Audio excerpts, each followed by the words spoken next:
So if you guys aren't familiar with the All-22 film, I know these guys are up here. Definitely. Couple things that we're gonna be rewinding and breaking down just certain little things that he's doing and understanding what type of offense that 𝙎𝙬𝙘𝙀 actually likes to run out in Oregon, because that's super important. So when you go into a film study, want to make sure that you understand what the offensive coordinator is calling for, because a lot of people will say, "Oh, Bo Nix, all he does is check down." You're not throwing 4,500 fucking yards and 42 touchdowns if you're checking down. So it's just idiotic to say. You have to understand what they're trying to do. What Oregon's offense is really predicated around is making sure that if there's a single high safety or two safeties up top, usually in cover two, they want to make sure that those safeties come down. So what do they do to combat that? They have a lot of quick screen games, a lot of runs up the middle, because they want to make sure that they're punishing and making those guys come down to set up in the box. And then what do they do after that? They take it over the top. So when you're watching Jackson Powers Johnson, he's doing a lot of stuff where he's trying to make sure that first level of defense, talking about the defensive line where we talk about the first level, that they're not coming to the second level and the third level. He's there just to be an anchor. So it's not the flashiest thing, but what I want people to realize is that like the dude is super strong too. So and that's what a lot of people were very high up on him for. So can y'all see that? Perfect. Hell yeah, bro. Perfect. Yeah. All right. So Jackson Powers Johnson is right here in the middle. So this is the center reps here first. Chat. Salute to the chat. We're gonna get to the guard position here shortly, but these are all predominantly reps from our second rounder at the center position in Oregon. This is where his bread and butter, why he's a second round pick. Should have been a first round pick, but I digress. Go ahead, brother. Yeah. One thing with the center, just from I never coached offensive lineman, but I did play quarterback, so you kind of have to know what these guys are wanting to do here. So what you're realizing is that we're not going to get all over to like the A gap, B gap 3 technique. We'll save that for another day. But what we like to see is like a guy that's off center. So you see that this defensive tackle here is off center. He's on his right shoulder. Other things you want to recognize as a center as well is that they're the second protector. So kind of think about like the safeties, like the last line of defense. Your safety is your center is almost like the second guy that's going to pick a rush up. So as a quarterback, what I'm doing here is I'm going to make sure that I'm calling out a hot read. Hot reads are any guys that look like they're about to rush in. So when we talk about hot, change protection, max protection, you need to flip protection to a side. If 65 gets beat, I need to go up as a quarterback. And whenever you see him, kind of go up and touch him and point, he's trying to tell Jackson Powers Johnson, he's looking straight down, like, I got a hot read to my right. So if 65 gets beat, you might need to pick up that guy if 𝗕𝘂𝘀𝘀𝗀𝘂, who's a running back, doesn't pick him up. So let's just go ahead and run this play. So he's taking it to the second level. So obviously this is a run just in case Bucky was to cut it back inside, because look, it looks most likely he was supposed to go through.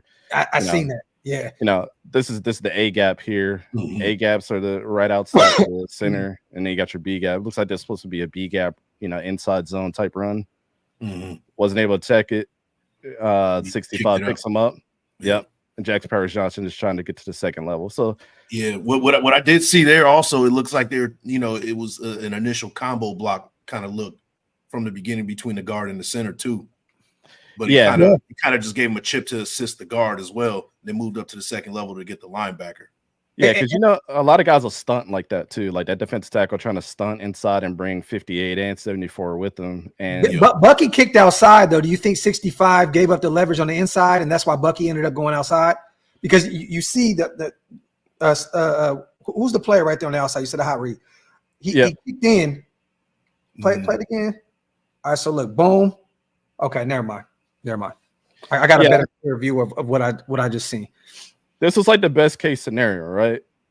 Because your whole front line is destroyed by this offensive line. So Bucky kind of had this is a good job by 𝗕𝘂𝘀𝘀𝗀𝘀. I like 𝗕𝘂𝘂𝘀𝘀𝘀 personally. I did a film study on him too.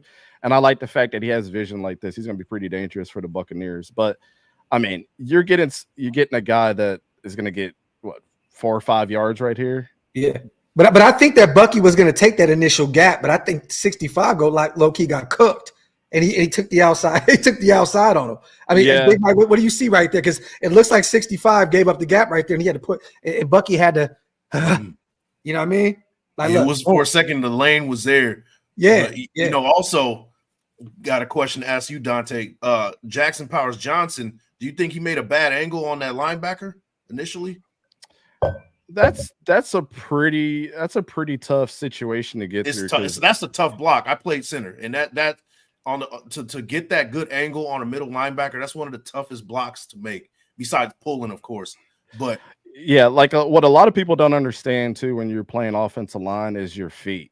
Yeah. So as this guy's trying to come in, he has to make sure that he's not getting tripped up, and it looks like he got a little bit tripped up here when he's trying to get to the linebacker. So if you watch right there, you see how that left leg came up. Yep. So he kind of tripped to get into the linebacker, which he still was as long as you can hold him for a second. That's all Bucky and a regular running back will need just to get free. Right. Yeah. Right. And you know what? Like, to me, you know, I don't know the run protection on that one, but to me it seemed like if, you know, JPJ kind of made an angle to get on the inside gap on that one technique, grab him, and 74 has the better angle to take care of that linebacker instead in a combo block situation. Yeah. You know, I mean, that's kind of what it looks like to me. It should have been. All in all, I think this is a really good offensive lineman play right here. Like, I have no quarrels about what happened, because any guy that's playing kind of off ball like this, the right tackle has got the toughest job, because you're either going to get pushed back, he's going to have leverage on you. So the best thing that you can do is make sure that you're not letting this guy on any side of your body here. So Bucky Irvin kind of had a choice. I'm either going to take it through the B, or I'm going to cut back like I did and get and have open space. So this was like the best case scenario, because this could have been a disaster. Let's say that Jackson Powers Johnson got tripped up here. Now you got 74 that has to play two different positions. These guys are already taken care of over here. Did he trip up on a DT, or did he trip up on his own teammate on 74? No, I think it looks like he tripped up on the DT, because right here you see where his you see where his and then that foot comes up. That tells me every indication right there that he tripped up. But he still got there. So this is just a good play in general by the offense. This is the best case scenario, especially on the first down. Yeah, hell yeah. And obviously Bucky Irvin, not to gush over Bucky Irvin, but it looks like he wrestled in high school, because trying to let anybody get you back. Right. He's definitely one of the ones though. But Bucky was one of my favorite running backs in this draft. Yeah. Bucky's a monster. So that was on the first down play here. So we got another first down. So he must have came out and rested a little bit, or the package changed. So first thing we recognize here, if you're seeing this guy in frame of an offensive line, like if you ever watch All-22, if you see a safety this far down, he's in the box. That's your first. If I'm coaching offensive line, that's what I'm saying. Like, this is possibly going to have to be another guy that you're going to have to get to the second level. So this is not really tackle assignments. And, Big Mike, you notice tackles, this is what they're worried about. We used to call this like the Bermuda Triangle. You know what I'm saying? Like, this is what they're worried about. They're worried about the ice cream cones on the outside. You're not never going to see these guys move up to the second level unless there's like a screen pass or something. Second level guys, both guards, and especially the center. So I don't know. Obviously we're not in the headset of Bo Nix, but I'd probably be calling this guy out. You got two obviously middle linebackers here as well. And one thing you want to notice is this is no protection on the outs. They don't have any extra men on the outside. So there's no Brock Bowers or Michael Mayer out here trying to help block on this. Yeah. So let's run the play. Quick screen. Just like I told you guys, they like to do this. They see that safety cheating up. They're going to want to keep him up there for the next play. Get it out. Oh, yeah. Bam. So let's watch what Jackson Powers Johnson is doing here. Hand fighting. Just enough to trick him. Yep. Play inside. Don't need you to get outside. Bam. Yep. Again, being the first person to get your hands on a dude, you definitely got to win it from the beginning. You don't want to have your hands. You don't want to get exposed from the jump, because very, very easily you can get a chest hand right in your chest, and now you're on skates, and now you're in the backfield with the quarterback. And by the time he got his hands on the defender, he was already took out the play. Right. So I forget this kid's name right here, but he got drafted. he's a really good safety. He was one of the top safeties in this class as well. I'll forget this kid's name, but he plays in the box a lot. You got 2 safeties. This is probably a nickel here on 18. Looks like you got a weak side linebacker here. 3 linebackers now. So the alignment's kind of changed, but they have tight end help. Yo, real quick, can you explain to people why that's the weak side and not? I mean, I know why that's considered the weak side, but can you explain to everybody why that side is the weak side? So when you break down any type of football field, you kind of cut it in half where the center is, right? The strong side is where the most men are on the offense. So I can just probably assume this. I don't even have to see where the wide receivers are because it's only going to be a couple on the field at this point. Because you could tell that they're in 11 personnel. 11 personnel just means that there's one running back, 1 tight end. 12 personnel would be 1 running back, 2 tight ends. 21 would be two running backs, 1 tight end. You can already tell that this is a strong side of the field because the running back and the tight end are on the right side of the field. So this would be the weak side linebacker, which is the harder position to play as an outside linebacker. People will probably say that strong side is sometime, but you got to think about strong side. Usually you're going to have a lot more guys lined up here. So this guy was probably going to focus more on this side and this side as well. And your 2 linebackers are usually going to take care of your weak side. Strong side usually indicates a lot of passing that may happen to that side.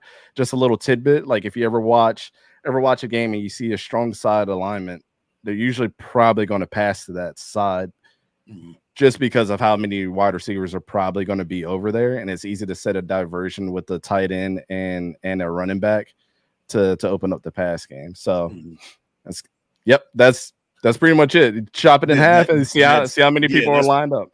That's perfect, bro. I mean, for everybody out there that's watching right now, just so they can understand what they're looking at as well. So just for that, man, I appreciate it, bro. Yep. Ooh, so full action from the guard. Yeah. So on this play, this is interesting, right? So we almost have this DT is head up on, I think 66, 74 has got a DT that's head up on him. So this is the most difficult position that a center can be in because and whenever you watch centers, this is the most interesting spot for them. Are you going to be in support or are you just directly going to go to the second level? It really depends on how the defense has been playing you the whole game and what the quarterback is seeing. It's kind of hard to say who's the hot man here. It's probably going to be 7. I would probably identify him, but I can easily send a tight end to go over there in motion and take care of him or put Bucky on this side to take care of him. So you really are not scared of this alignment right now. And you have 2 guys with hands on their knees. One. So like on film when we were in high school, if you usually see a guy that's got a lead foot, he's gonna rush in or at least disguise a blitz. And he's doing this little twinkle with his fingers. That's so to the chat real quick, Dante. When you say he's going to the second level, his assignment is a linebacker at this point. If they decide on if that's how the play plays out. It really depends on what the protection is and what the play is going to be here, right? I would say if this is a run play, I would make sure that this guy is not going to get through. I would shoulder check him and then make a quick decision on one of those backers. Is this guy my guy or is this guy my guy here?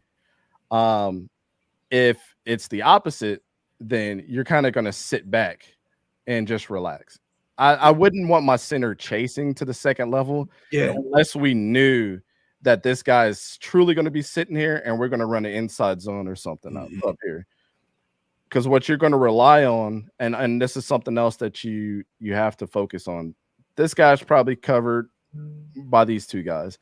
66 has got him. 74 has got him. Number 3 has got him unless he comes out. I don't know what play this is. Just to say that this is some inside curl or something. If it's also a counter, he could be the counter guy too. Since we did see him pull too, so that's a possibility. That was going to be my next point, Mike. That's absolutely correct. If you see, we used to call this empty, because really you got a choice. 65 and 58 have to support each other in some aspects. So they're either gonna, what you'll tend to see is like the right guard and the center kind of do the same move. They might shoulder check and then move up to the second level. So if I had to drop this play and I'm seeing this alignment, I'm telling Jackson Powers Johnson, shoulder check, get to this guy. 65 shoulder check, get to this guy. And the reason why shoulder checking or actually putting a hand on the guy to get to the second level is important is because you're stopping this guy's momentum and you're actually helping your other linebackers out. This is an uneven front in all cases. So we used to like to call this like max protection. Reason why? Look how many offensive linemen you have versus how many down linemen you have. Yeah, you're in max protection. You're actually pretty good. So, you know, Bo Nix is probably going to be sitting back here. If I had to guess that this is probably some type of pass play, if not an inside zone. Yep, pick the inside zone. Oh yeah. And Bucky just. Oh no, that was his brother Tez Johnson dropped that. But let's see what Jackson Powers Johnson does here. Down block. So they actually did kind of what you were saying, Mike. They might pull the guard here, and that's definitely what they did. Pulled the guard, got max protection, and watch. We used to call this flood. They flooded all these guys this way. Yep. That frees up the whole entire side of that football field for him to play around with. Yep. So ideally, you want to go check. You want to get that to number 3. That's what he's looking for. Am I correct? Yeah. Or even go downfield too in that deep slant right there, like kind of down that way. Yeah, because he check blocked him here and pulled off. I think what Bo saw was that number 8 right there. I'm not gonna check it down there because he could jump in front of it. And then Tez Johnson was the only open guy there. Slight trip up on the tight end too. It looked like he tripped a little bit. Yeah. He lost momentum on that play, or he might have been held up a little bit. Look, right there, boom. Okay. Yeah. But you know that type of play is set up throughout the game. You know, you're not going to come out right off the jump unless you're in the mid-season. Like, okay, we established that we run counter, and you know we run it effectively. We're not going to run this play until we establish counter. That's pretty much what that play is. Yeah. This was actually a really smart play by Bo Nix. I know a lot of people shit on him, but like this is like a pro style thing. Like a lot of rookies, Bryce Young, they'll make this throw and get intercepted all day because they're fumbling at the bits.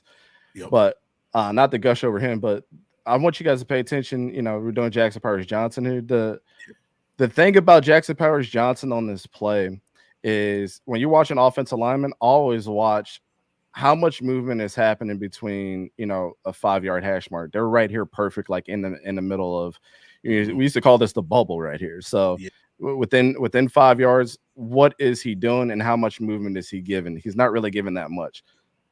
Staying with this guy. Stay with this guy. That's it. We don't need you to be ferocious. Yeah, and he's also looking for work too. I call it looking for work. Now there's nothing that was going on. There was no threat in front of him. So he's still looking for work. You know, he's trying to help out his buddy to the left of him. And I do commend him for that because, I mean, that's also what you, as an offensive lineman, you're always looking for work. If you don't have anybody in front of you, there's a problem. Or if there's no action in front of you, that's a problem. So the fact that he was still looking for somebody to put a hat on, that is valuable as well. Yeah, for sure. Yeah, he never gave up on that play at all. Yeah. So we got a 2nd and 10 here. I'm not too crazy about. I know a lot of people when they break down film, and I've never seen this even when I coached, that this even mattered unless it was like a 3rd down play and you're getting flooded by one alignment or another. I wouldn't focus too much on like how far they are between the hashes or outside the hashes. Like that stuff at this point in time, especially on the 2nd and 10, all you're focusing on is getting the ball downfield so we can get a 1st down. So I know a lot of people predicate on that, but I've never seen where the thousands of film that I watched that ever made a difference until it's like 3rd down or like, you know, a manageable situation like on a 4th and 1 or something like that, where you're actually trying to beat the alignment versus, you know, just trying to get the 1st down itself. They pretty much flipped this play too, Dante. They turned the weak side to the strong side. They moved the tight end to the left side. Yeah, basically Yeah. I mean, that's good for Bo, right? So what we're noticing is that we possibly have 2 hot reads. We used to call this diamond. Exactly how I drew it. We used to call this diamond. Dudes stacked up on each other. So you know, what are we going to do here? You have to look at the fact that if you're trying to line people up, all these guys have an assignment. 74's got him, and then maybe Jackson Powers Johnson either gets to the second level or this guy pulls in and he comes back around and gets this tackle, which leaves 65 kind of in a effed up situation. On the island. Not only do I have over Bucky Irving too. Yep. I got to deal with two guys that could be a hot read. I don't know. So let's go ahead and get Bucky Irving over just to chip them out the way. Okay. Let's see how the play develops here. Wow. So he comes in, pulls the DT. Counter. They do a lot of pulling and a lot of counter. Beautiful counter. Cool little 2-3 yard. Man.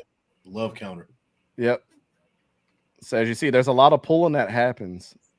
These guys have to be athletic. Mm-hmm. That's good footwork from JPJ right there. Definitely. It's excellent footwork. He didn't do much there, but what he did do was excellent. You know, he did his job. He had good footwork. One thing I do look at is do guys ever cross their feet, or do they is their pad level? Are they reaching too forward when they're trying to reach for a block? We call that heel clicking in the quarterback row. Like, are your heels clicking or like crossing? Like that's usually a bad sign of like you can be your own worst enemy if your feet are not aware of where they are. You know what I'm saying? Right. It's kind of like top heavy too. It's exactly. Yeah. And I compare this to like skating in hockey, right? Mm-hmm. You have to skate as well as you know how to walk and run. Like there's to be a great hockey player with your footwork at offensive lineman, you can't have them things heel clicking or crossing over or it gets you in the worst trouble. You don't have leverage being a ballerina. Yeah. You know what I'm saying? Yeah. Facts. And JPJ took the DT completely out of that play. Yeah. Yeah. Oh, yeah, he took him for a ride. Yeah, definitely took him for a ride. Short ride, but it was a ride nonetheless. Like, no idea what the hell was going on. Yeah. Yeah. And shout out to the guard and tackle for selling it too. 65 was acting like he was going to come in, but then he had to pick up that other linebacker that came through. So again, this is not the flashiest stuff, but like understanding the fundamentals. Yeah. But Dante, when you see this, are you wondering, because we have Andre James, a guy that's going to be our starting center for us, that we just gave a nice little extension to? Like, when you see this, what do you see? Yes, fucking beautiful. What do you see with this? Are we making a mistake starting this young pup off in his young career at the guard position? I think it's more to his credit that he can play two ways. Yeah. And that the offensive line coach or that the offense itself thinks that they can help him out by the way that you guys are going to play this year by putting him at guard. So it could be a compliment to a skill set. Correct me if I'm wrong, man. And you're the expert here, but from my experience, good centers can also play guard, but not necessarily the other way around. Yeah. You know, I feel like it's an easy transition for him to go to the guard, just the interior, either whether it's left or right. He's good enough to do it. Good centers can move around any side of the interior, whether it's left or right, because they're people don't know this. The average, the casual don't know that the center's usually in charge of protection in most offenses. They know, especially the interior, they know what's going on, and they have the athleticism to also play at guard as well. So it's not a huge transition as people may think. Now, we're not saying he's going from center to tackle, and that's ridiculous, but from center to guard, it's not that much of a jump. That's why you get the Richie Incognito comparison so much, because he can play at the center position, guard position, and he has that nasty streak to his game. I definitely believe that JPJ kind of has that. Yeah, that's similar. That's interesting, right? So almost compare that, and people love my analogies, but talk that shit, Tay. Get it.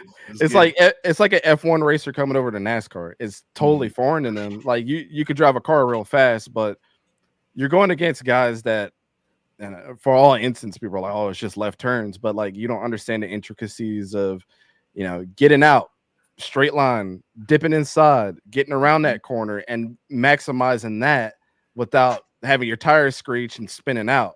Like that's a whole skill set on its own than just running through a track that has all types of turns and, you know, different things, different elements. Like, yeah, you had to master all of that, but you don't understand that these guys, that's all that they do. They race in a circle and they understand the track. Like, you know, it's their own child. Yeah. It's the same thing with center. Center is a very offensive position. You're usually pushing out or getting to the second level. Guard and tackle are more so I'm playing defensively. So understanding the offensive position in that way helps you respect the fact that, can a right tackle go over to left tackle? Maybe. Can the guard go to tackle? You usually see that transition more than you see a center going playing guard or the other way around, or a guard going to go play center, because centers, like, you know, shout out to Corey Lindsley that just had to medically retire, which is absolutely sad because he's 3-time Pro Bowl, I believe, too, right? Yep. Incredible center, but that he had played guard in college. Yeah. Once he transitioned over to center, they didn't transition him back because they know that that's totally different. In your mind, you got this guy that's pushing forward more than playing defensive. You don't see good centers. They come and go. What's his name? Jason Kelce. Yeah. The Eagles are going to be hurting because they don't understand, and they know that. Bro, when we lost Rodney Hudson, our offensive line looked completely different. It looked nasty. Even when he went at the end of his career and played for the Arizona Cardinals, even when he left there, they took, you know, Kyler took more abuse. So, but let me ask both you guys this then: why is there not so many centers going in the first round? You know what I mean? It's just like you always see more guards and tackles completely. I understand why. But, like, why do we not see more centers in the first round year in and year out? Because they transition so much in college now. That just is what it is. Like, Graham Barton is the perfect example. Duke. And I think that he was the best offensive lineman and can play anywhere. Yeah. As good as, you know, he's across the entire O-line. Like not just the guard and center. This kid can play tackle. He's a rare breed. Yeah. And he started out playing center when their center went down his freshman year, and he came in and took in that spot. Then they started transitioning to guard and tackle, and then realizing, like, holy shit, this dude can play everywhere. So like, if you look at like his tape, he's everywhere and dominant.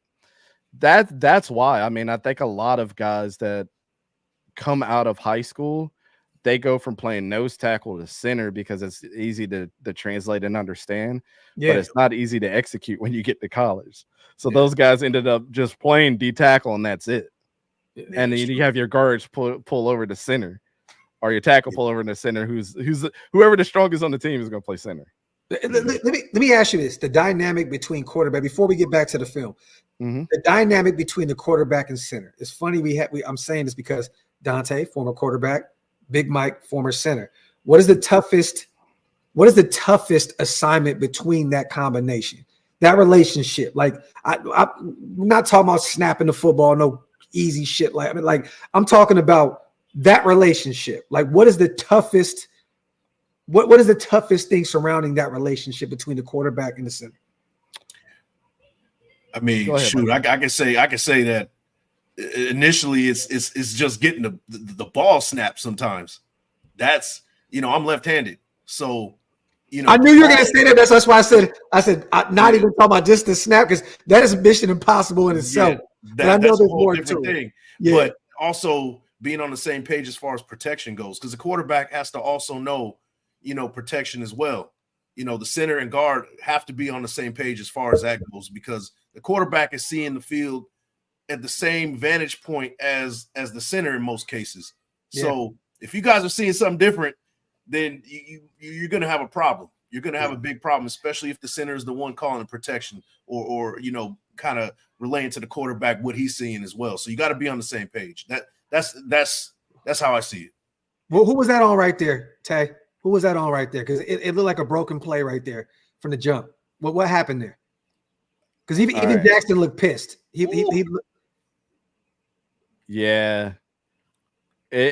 mean, it just looks like on this he wasn't expecting the middle linebacker to rush in. This is until the last second, I don't think he liked the snap, knowing that the guy was moving around. Gotcha. Yeah. No, nobody was setting. I don't think Bo set the protection the way that it was supposed to go. Because the edge rusher kicked over, but Jackson definitely bullied that linebacker. The timing of the snap too is I'd be pissed off. Like, hey, dude, the dude is moving. You call for the snap as this dude is moving to the opposite end. Yeah. Like, now I got to make a superhero type of move to make a play here. Yeah. So that's I don't know. That's how I see it, at least.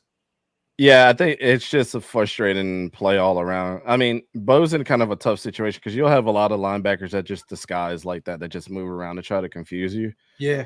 But also, again, I'm not in their headset. I don't know what it was called before, but you know, you got 74 that's really blocking nobody here. Yeah. That could have looking for work. There you go. Hey, Big Mike. Hey, bro, what you say? He ain't looking for no work. Yeah. He's on the couch, bro. He on the couch. Yeah. Yeah. Like, so that's too long to be not working. Yeah. You know what I mean? He put his hands on the body once the play was complete. Right. Yeah, I think 55 gave up that, gave up that play too. So. Yeah, that's also and on top of that, it seemed like the protection was a little bit off because what I noticed from JPJ is that he took that instep to his right first. Mm-hmm. So he was expecting something completely different. That's why he kind of put his hands up like, what? Look at that first step. It's to the right. Yeah. I think he was thinking that. Yeah, he was. You think the linebacker was going to cut the other way? I was thinking that 3 technique was going to come in. Oh, okay. Yeah. Yeah, that was just a broken play from jump street. You have them like that, but that's more so you just, they haven't seen this alignment all game. Yeah. I mean, you got a traditional middle linebacker, you got 2 hot reads. I mean, if I'm Bo, I'm like, all right, well, I'm covering every single guy. It's a 5-on-5 matchup. Yeah. I'm probably good. But what's so confusing about this is this guy jumps over here and 55 is trying to block him while Jackson Powers Johnson is like, do I need to get up to the second level or do I chip this guy? Do I chip number 5 help 74 out? 74 couldn't even help his damn self. Right. So that man was dancing alone, bro. Yeah. He did not touch him. That's got an oven mitt on. Remember wrestling the Invisible Man? Mm-hmm. Like he's in the ring fighting the Invisible Man. And to me, 55 also, I think maybe he took the wrong assignment as well. Maybe he should have been the one to grab the blitz, and then in the stunt, he would have naturally been there for number 3 in that stunt situation. Yeah, and then there would have been enough time for JPJ to kind of react and be there to help him out in that situation. Probably would have been a touchdown too. Yeah, 65 got away with the holding call here too. Yeah. I'll tell you who messed this all up. Look at number 14 on the right side. That's the hot. He spun it up and then came right back in coverage. That's what screwed this all up. Because 65 is like, oh shit. And then this guy comes over. Messed it up. Then look, bro. And then 74 was lost in the sauce after that. Yeah. He was looking for work. I'm telling you, man. He was trying to find work. That was a great play drawn up from Texas Tech. It was a lot of confusion there. Yeah, because we didn't see this front all game until now. And now what they were having was just 2 middle linebackers the whole time, are just having a weak side backer out there. And this is, That's funny. I didn't realize, just looking back at it, there was no pressure on the right side. He dropped back. Like, that's crazy. Yeah. Well, there's still some pressure from the DT. Well, who was that? Is 5 the DT? Or was another edge rusher? 5 kicked over from the left side completely. He was damn near in the 1 technique. Yeah. Damn, it's crazy. Go back to your original question though, from quarterback to center relationship.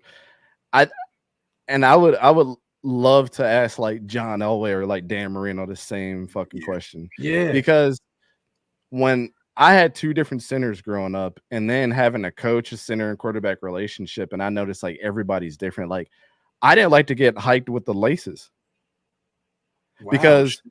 Because when I came back, right, this was me. I like to twist the ball and find the laces versus to get the laces, because I like my hands to be doing something while I was going. But when I got the laces, I felt like I was restricted.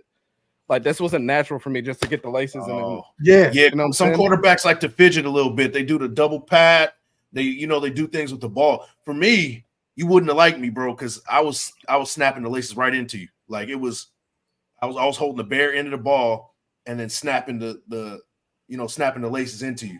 So and that doesn't cause fumbles, but I realized the way that I liked it caused a lot of fumbles because when let's say this is the laces on this side, like you're having to almost toss it out without that thumb being there just to get me the bare end of the bare ass of the football versus when you got the laces, you can do whatever you want. You can twist it and do whatever you want because you got a good grip on it. But it's like I'm forcing you to have a good grip and then not have a good grip the way that I want it. But I know a lot of quarterbacks that are like that. They don't like having laces because they do a lot of stuff with their hands after they get the snap. It makes them feel comfortable. Right. I would say that's one, depending on how you want to get the ball. And then the other thing is having the center understand that what the linebacker is doing, the middle linebacker is the most important thing on the defense. Yeah. And we have to understand that my signal has got to be the opposite signal of what I give you to confuse the defense. So, for example, right? If I'm under there and I'm like, Cheetos, he's got to understand that, shit, that's Doritos. You know what I'm saying? Which is different. It's a total opposite. Yeah. It's got to be a total opposite. So, that's how when people talk about football, it's like, you don't understand how complex it gets like that. Yeah. Like, that shit. But when you're in the heat of the moment, your ass has been getting chewed up as a center, and then you're having to like, all right. People don't realize football is a complete mind fuck, bro. It's a complete mind fuck. Yo, it's funny, man, because quarterback called peanut butter, and that's usually it would be pass block. We kept it super simple, but pass block. But we knew that we were running the opposite of what he said. Yeah, so peanut butter. We running the ball. You know what I mean? Like it was stuff like that, bro. You're right, bro. That's crazy. But every quarter we had a different signal for something too. So it's like it's that complex too. And then by the next game, you have to switch all of that because people are watching film and hearing it. And it's like, oh, this motherfucker said Cheetos. All right, we know that's a Doritos front. But when I said Cheetos this time, it really meant Cheetos. You know, like it's just it's so different. It's a mind game. So real quick before we get to the next play, salute to Hug D's. One of the goats over here, one of the mob fathers. Salute to all the new members in the building because of our brother Hug D's. Appreciate you, brother. If you guys missed out, hit the link. It's pinned up top. And salute to our brother Wasted Talent in the building as well. I sent the invite to you, brother. So if you want to pull up and talk some film with us, we're having some fun over here, man. Pull up, come shoot the shit. Everybody doesn't realize that Waste has been working 1 to 9s all week, so that's why he hasn't been live. That's like the nastiest schedule in the world. Your whole day is gone. You know what I mean? So salute to Wasted, man, talking that bullshit in the chat. Go, Bo. Let's get it. All right, I'm gonna flip over to like the third quarter. So like the first quarter was kind of like the same type of thing. They're trying to figure it out. They've thrown some crazy fronts at them so far, but this is really where actually let me flip to like the fourth quarter because that's really where they started getting a little nasty with it here. Yeah, and this was a close game, you said too, right? Like Texas Tech won this football game. Like Texas Tech was up 27, and it was 18 at this point. Wow, late third. Yep. Yeah, it's crazy. Whatever happened in the fourth quarter. Okay, let's see. Yeah, this is the fourth quarter right here. They started to switch it up. So 27-18, 3rd and 3.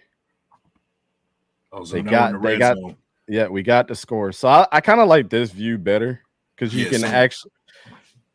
Other views. What are you looking at defensively? There's a lot going on. I know it's a goal line situation, but break down what you see defensively right there. So the first thing that I always try to look is where the safety is. These guys have not been playing single high safety all game at this point. And now we have their best safety playing all the way in the box like he's a linebacker. Yeah. So what that tells me is exactly what they've been doing all game has been working, and that Bo Nix and them are going to try to attack the outsides. All of this shit is congested right now. Yeah, what I mean by congestion, you have 1, 2, 3, 4, 5, 6, 7, 8, 9, and you can probably count the safety in some order. He's cheating a little bit. But the first and second levels are stacked up with everybody that we got here as well. I'm attacking the outside. What are we doing here? Outside run. I agree, though. I agree. So that's the first thing I'm looking at is Bo Nix is like, really the only person I have to beat is, I got 2 wide receivers on the outside. That's 9-10, and another wide receiver that's possibly got to beat this safety if number 1 doesn't drop back here. Oh, okay. And he's looking. They all drop back. Bo Nix is like, I'm going to take this. Walking in. Oh, he almost got it. So, first thing I noticed here at the Jackson Powers Johnson is they're setting the wall up. Mm-hmm. It's sliding to the right. Their right, our left. Yeah, they're setting the total wall up here. Oh, yeah, totally. Yeah. What's up, bro? Wasted. What up? Got our brother Wasted Town in the building. He froze up like the Detroit Buddha. What's good, bro? Chilling, man. I was trying to hear what was going on because my speaker was up. Listen, I just pulled up to say that this show has taken a nosedive. I've expected a lot more out of you guys, man. I work all day, and then I hear this man talking about bare-ass footballs and all this kind of the only reason is I was going to go to bed because I'm tired, but I had to come on here and cleanse you guys. Holy water. What is going on here, man? I mean, a guy takes a week off from doing live content, and we talk about bare-ass football and peanut butter. Hey. Take a snatch on the center, damn. And strings and shit. Yeah, real talk. Unbelievable.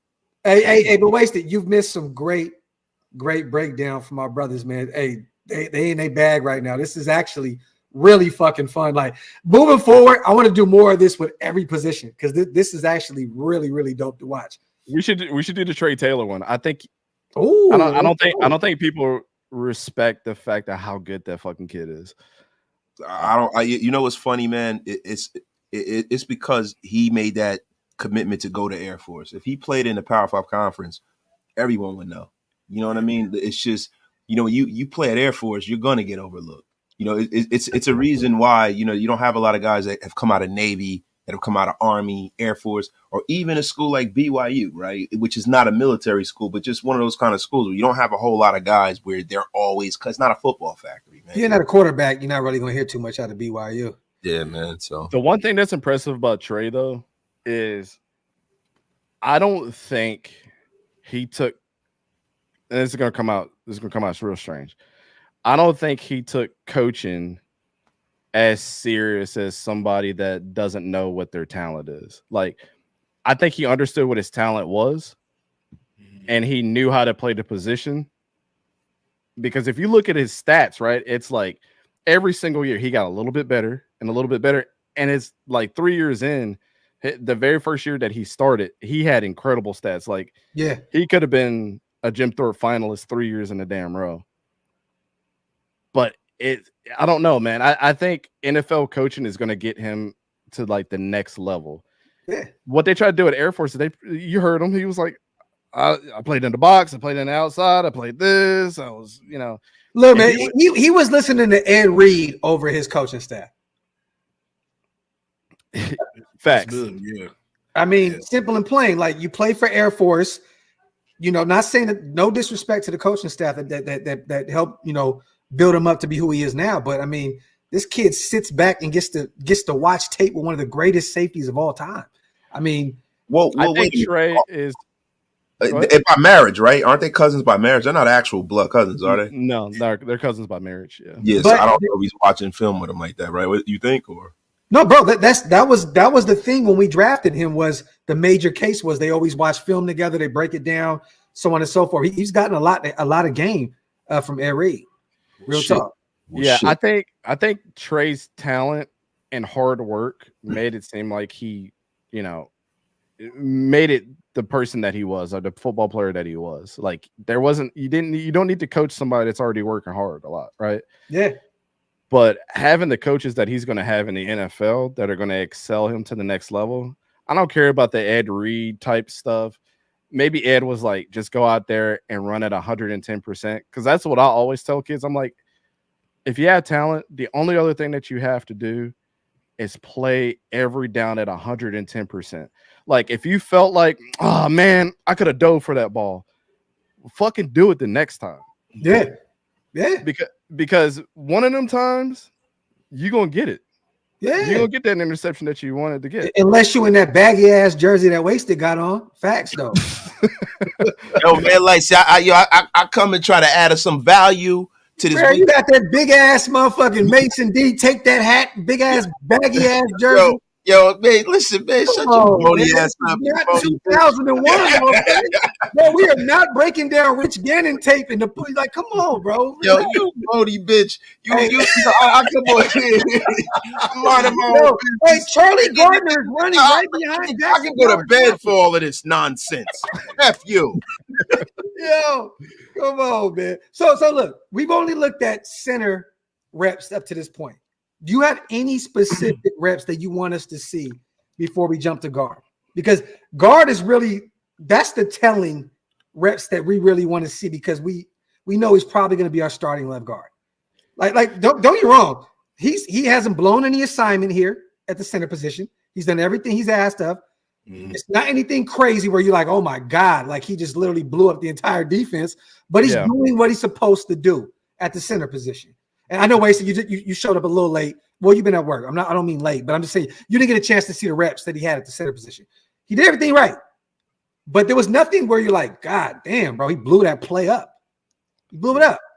Like he played the position the way he's supposed to play the position. But I want to see now at the guard spot what we can expect. And mind you, there's a bunch of different talent around him. A lot of talent, most of the players that's surrounding him on the O-line have been in the NFL for a while. Dante, Andre.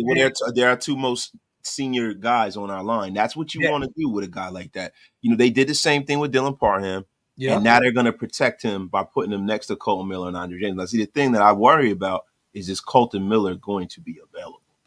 Now, some people will say that he's fine, but the shoulder thing is something that you got to take serious. Yeah, because something structurally wrong with that shoulder. He could miss a lot of time. And then you have Mumford at left tackle, and you potentially have to put a rookie out there and Glaze at right tackle. Potentially. Ooh. It could be nasty work. Not the Glazinator. The Glazinator. I think what I would probably do, I'd probably put Pete at right or left. I don't think it would be Glaze. He struggles so bad at tackle, bro. I don't want to see Andres Pete at tackle at all. Yeah, I mean, probably more than seeing a rookie who really didn't do that well in college play there, right? I mean, but I agree with you in a sense, but I have to say that we know what Andres Pete can do at the NFL level, especially at the tackle spot. We don't know what Glaze can do yet. You know what I mean? So there's the big question mark of, hey, fuck you, Wasted. I knew something was good. Yo, that sounded nasty. You know what? Hey, Dante, take the show over, man. What do you think? All good. Oh no, not John Gruden. Oh hell, the Glaze in there. Oh man, the Glaze, man. Traffic, man, I had no idea you love Glaze so much, man. We could have been hanging out a long time ago. Yo, Torque, he played tackle last year. For those who don't know, Andres Pete played left tackle last year for the New Orleans Saints. He was a starting left tackle. Oof. And Derek Carr went down, and he went down a lot. That's all I'm saying. I don't want to see Andres Pete. I know he's a former Pro Bowler and all that good stuff. Three-time Pro Bowler, I believe. But keep him at the guard position. That's all I'm asking. That's it. But go ahead, Dante. My bad, brother. Oh no, you good, man. So what we want to look at from the guard position, it's almost like the hardest position to evaluate on the field because it's very deceiving. Some reps look great, and they actually aren't that great. Yeah. So I think this is the one position that can get you fired as a scout. Something that I learned in scouting school too is like they said the same shit. It's the one position that will get you fired because it pulls the wool over your eyes. Now, the thing about the guard position is kind of the opposite of what I told y'all about the center position. Center position is very offensive, like you're trying to push out or navigate. Yeah. Guards are trying to play defensive. Whenever you see a guard that's trying to play offensive, is bad. Not only do they trip their teammates up,